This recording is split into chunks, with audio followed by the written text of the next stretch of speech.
Yeah.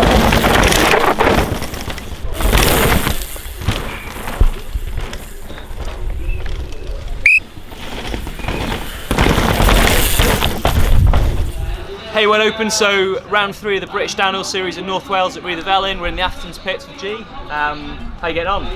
Yeah, very good, man. All good. Cool. So you've just done your seeding run, fixing your bike up, getting ready for race runs. How did seeding go?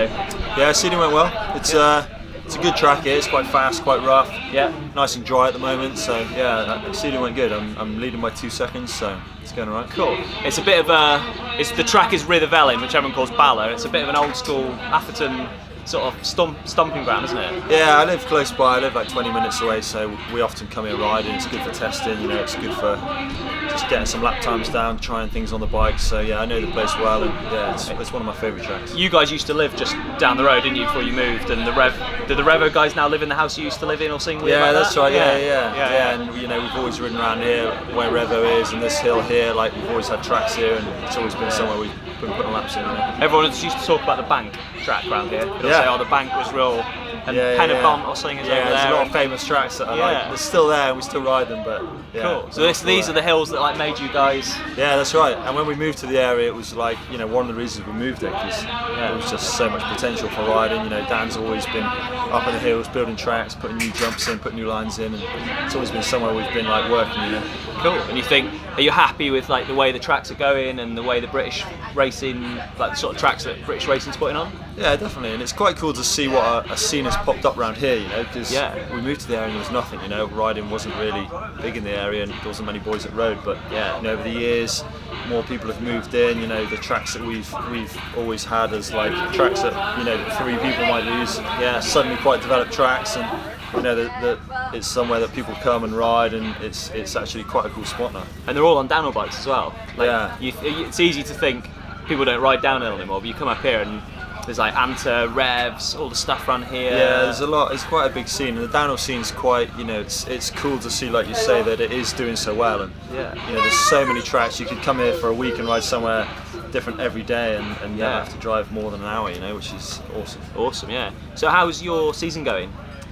If I can ask. Season's going alright. You know, it's I'd say a steady start so far. Yeah. You know, it's not the results I would have chosen, but at the same time, with the new bike and the stuff we've been doing, you know, we've had like certain runs and certain events and certain times that have shown us the speed that we've got, you know, the potential, and we just need to kind of work on that consistency and kind of put that into race runs and finals.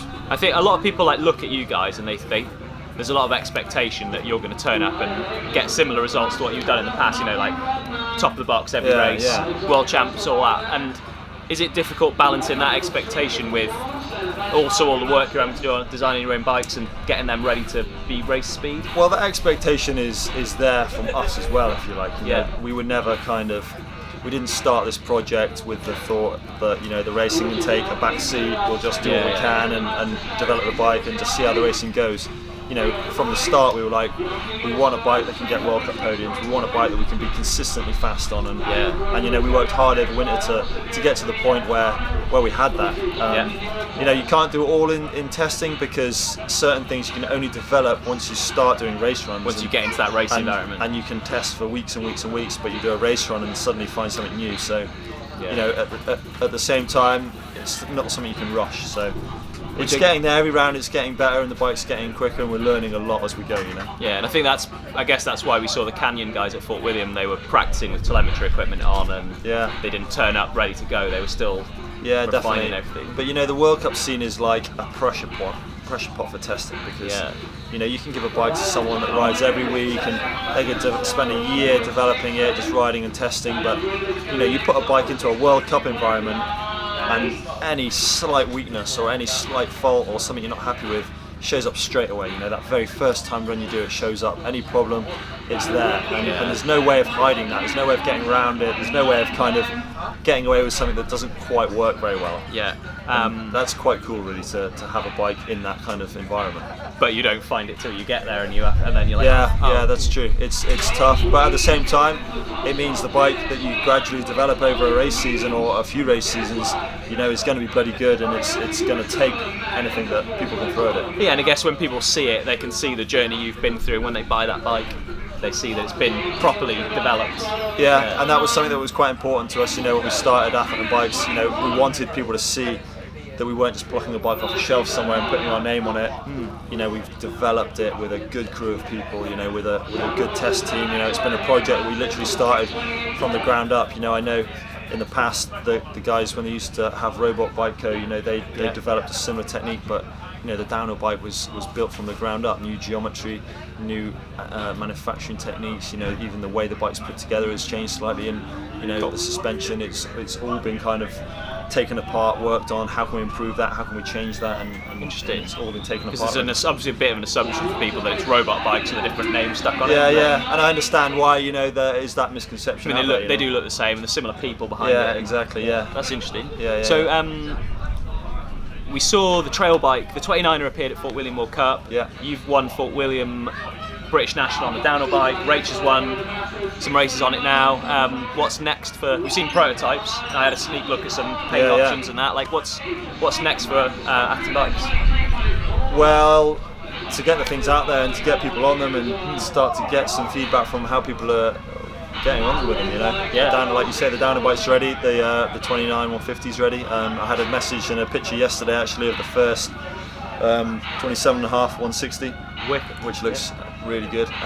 These bikes have all been tested over the last few months, so we're getting close to the point now where we can start taking some sales and start getting some bikes out there, and we're very close to be able to take some build orders. I think that's where we were talking about them in the pits, and we're all kind of.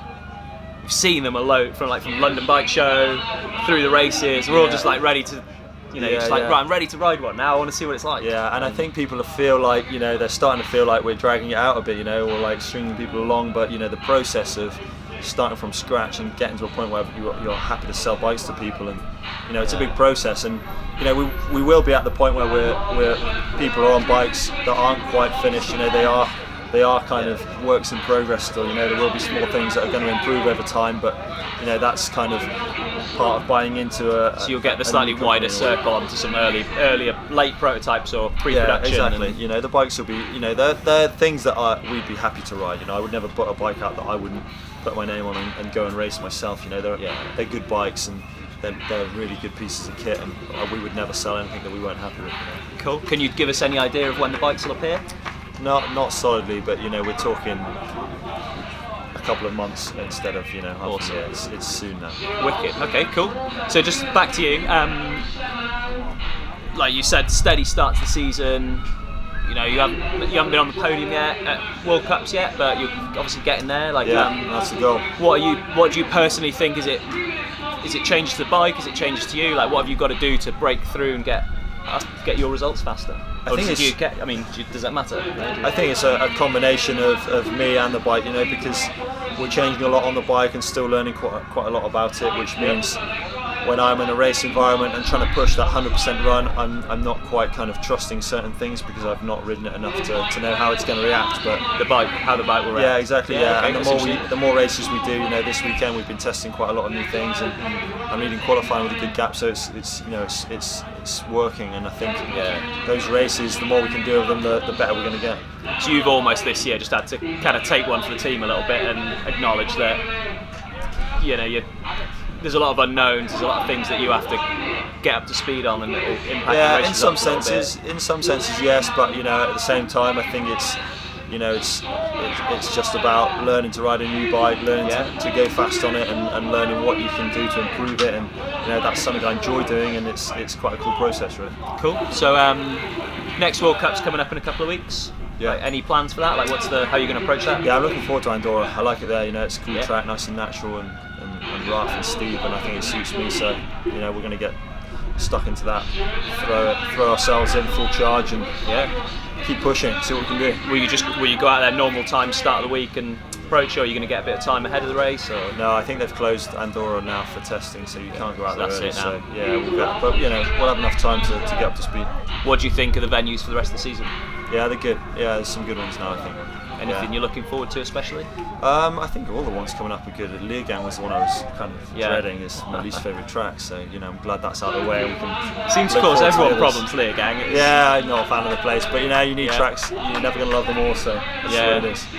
How's Rach getting on? She obviously had a crash. Yeah, she's fine. I mean, she got her hand checked out, and it turns out there's no damage. So yeah, she's fine, and she's training hard. And she didn't want to race this weekend, but she's riding still. I think a few people have sat it out this weekend, haven't you? It's a busy season. So you kind of busy part of the season. If boys need a bit of a break, it's an easy one to miss. But I'm down the road. I love the track. It's good fun. It's quite a chilled weekend for me. Yeah, it's near. And I think it genuinely makes a big difference to the races when you guys come along, and like when the like World Cup elites turn up, it makes everyone else feel like it's a race series worth supporting. Yeah, I try and support it when we can. It's a cool series, and it's cool to see it so busy. Cool. So what are you gonna do now? You're obviously getting your bikes, getting something done to it. What's the plan for the day? Get warmed up, have a Red Bull, get up the hill, race run. Plug. Done. What do you do for your warm-ups? Depends. Probably not a huge amount this weekend. Top secret. Couple of windmills on the arms. Yeah. Lloydie will help me with some stretches. Team Swanyer, Lloydie's behind the camera there, doing some stretches. I just copy Lloydie. Trying to touch his toes, he's struggling. Cool. All right, thanks for chatting to us. Yeah, cool, good luck. Hope it goes well. I'm sure it will. Yeah. Cheers, man. Good luck for the rest of the season. Cheers, boys.